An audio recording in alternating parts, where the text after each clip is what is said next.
certains le lisent, certains ne le lisent pas. Mais nous aurons à travers les émissions que vous allez suivre chaque semaine l'occasion de découvrir ce livre et comment vous pouvez l'exploiter, comment vous pouvez utiliser les idées qu'il contient pour que vous puissiez les utiliser dans votre vie quotidienne.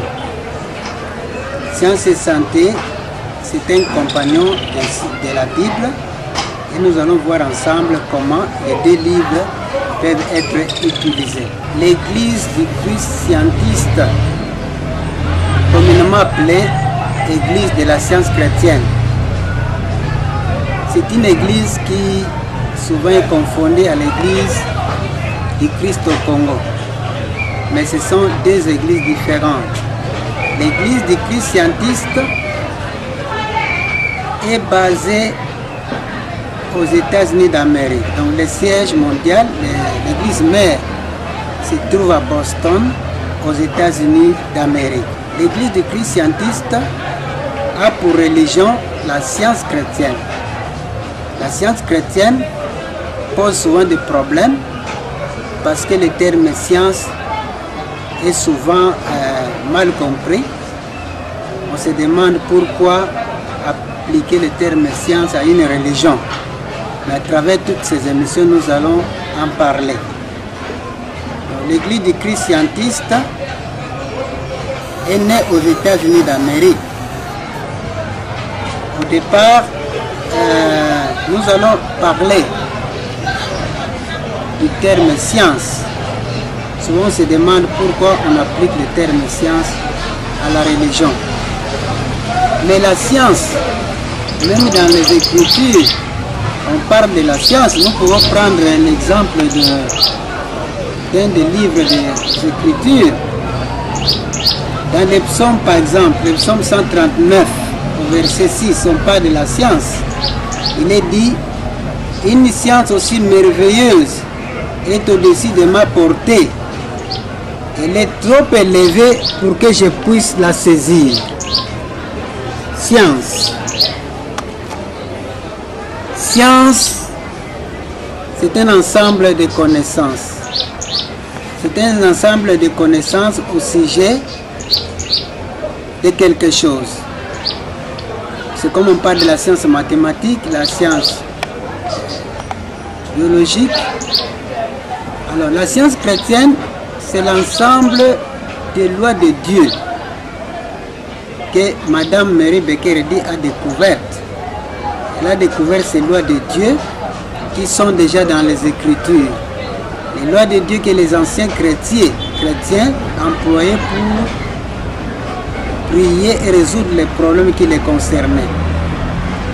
Ces lois de Dieu se trouvent dans la Bible. Et science et santé n'ajoutent pas à la Bible quelque chose. Ce n'est pas une seconde Bible, comme souvent on le croit. Mais science et santé, c'est une clé des Écritures, comme la deuxième partie du livre le dit. Science et santé avec la clé des Écritures. Donc, la science chrétienne n'est pas un mouvement ésotérique, elle n'est pas un mouvement philosophique, elle n'est pas un mouvement mystique. Ce n'est pas de la magie ou de la sorcellerie non plus. Mais c'est une religion chrétienne basée sur les enseignements de Jésus-Christ. Mary Bekeredi a consigné cette révélation, la révélation de la science chrétienne, dans son œuvre majeure, Science et santé, avec la clé des Écritures. Les deux livres ensemble constituent le pasteur impersonnel de l'Église du Christ scientiste.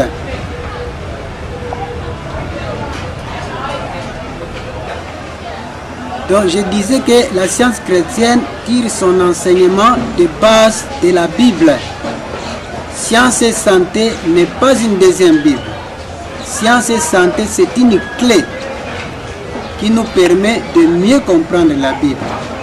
Vous vous rappelez que dans les Écritures, il y avait quelqu'un qui lisait le prophète Ésaïe et qui ne comprenait pas. Quelqu'un d'autre est venu pour lui demander s'il comprenait ce qu'il lisait. Et ensuite, il disait, mais comment je pouvais comprendre si quelqu'un ne me l'expliquait pas? Alors Philippe s'est mis à expliquer à l'eunuque tout ce qui concernait la venue du Seigneur, tout ce qui concernait Jésus-Christ, du début à la fin. Et Philippe s'est converti, il a demandé d'être baptisé. Donc, comme Philippe n'est plus là avec nous, c'est le rôle que joue Science et Santé.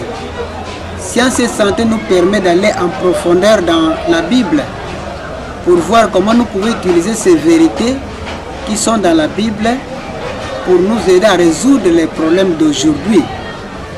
Je prendrai par exemple le cas de la première guérison dans la Bible. Cette première guérison, vous savez là où ça y est, c'est quand le roi Abimelech était guéri par Abraham, parce qu'il voulait prendre la femme d'Abraham. Il ne savait pas que c'était la femme du prophète, et en prenant la femme d'Abraham, il était frappé de la stérilité, lui et toute sa maison. Et ensuite, quand il s'était répandu, Abraham a prié pour lui, le roi Abimelech a mis au monde. Et lui et toute sa maisonnée, tous ceux qui travaillent avec lui, qui travaillent chez lui, qui ne mettaient plus au monde, tout le monde a mis au monde. Par la suite, Sarah a mis au monde aussi. Il a mis au monde Isaac. Et quand vous suivez les récits, vous verrez que la femme d'Isaac ne mettait pas au monde. Isaac lui-même a prié pour sa femme, et sa femme a mis au monde. C'était la première guérison dans la Bible. Alors, ces gens ont prié, mais derrière leur prière, comme les autres prophètes qui ont guéri par la suite, ils ont prié, mais derrière leur guérison, il y avait un pouvoir. Ce pouvoir, c'était les lois de Dieu. Ils s'appuyaient sur les lois spirituelles qui les aidaient, qui les inspiraient à opérer des guérisons merveilleuses. Maintenant, Meir Bekeredi a redécouvert ces lois et il les a mis à la portée de tout le monde. Non seulement à la portée de l'église du christianisme, mais toute personne qui peut étudier les livres Science et Santé, ensemble avec la Bible, peut utiliser les mêmes lois spirituelles pour opérer ces guérisons. Alors, comment la découverte est venue? Meir Bekeredi a fait une chute, elle était tombée, elle était mourante. On a appelé les médecins de la famille. Ils ne pouvaient pas secourir. Les blessures internes étaient graves, les cas étaient fatals. Alors, les pasteurs de la famille étaient appelés pour faire le dernier sermon. Pendant que tout le monde était au salon, Meir Bekeredi était redevenue un peu consciente. Il a demandé qu'on lui apporte sa Bible. Il a lu l'une des guérisons opérées par Jésus. Et en lisant cette guérison, sa conscience était illuminée, pleine de lumière. Il a oublié l'incident et il s'était relevé instantanément. Elle était guérie. Alors pendant que tout le monde s'étonnait de cette guérison, elle au contraire voulait savoir qu'est-ce qui était derrière ce qu'elle avait lu. C'est qu'il y avait un pouvoir qui était derrière ce qu'elle avait lu. Alors elle s'est retirée pendant 3 ans pour étudier la Bible. Il s'est caché, il a étudié la Bible et il a découvert des vérités. Et chaque fois qu'elle essayait de prier avec ces vérités, les gens étaient guéris. Et il prenait note de tout ce qu'elle découvrait. C'est alors qu'elle a écrit tout ce qu'elle a découvert dans ce livre, Science et Santé, avec la clé des Écritures. À la page 107, par exemple, de ce livre, elle dit: en l'an 1866, j'ai découvert la science du Christ, ou loi divine de la vie, de la vérité, de l'amour, et j'ai nommé ma découverte Christian Science. Donc, Christian Science, ou la science chrétienne, c'est le nom qu'elle avait donné à sa découverte, Christian Science, donc science chrétienne. C'est l'ensemble des lois de Dieu qui opèrent dans la vie de l'homme, dans la vie de l'univers, pour établir l'harmonie. Qu'il s'agit de l'harmonie dans la santé physique, de l'harmonie dans les problèmes sociaux, dans la résolution des conflits, dans la découverte ou la démonstration des ressources de tout genre toute condition humaine inharmonieuse peut être corrigée grâce à la prière. Comme elle dit, en utilisant les lois spirituelles qui sont dans la Bible.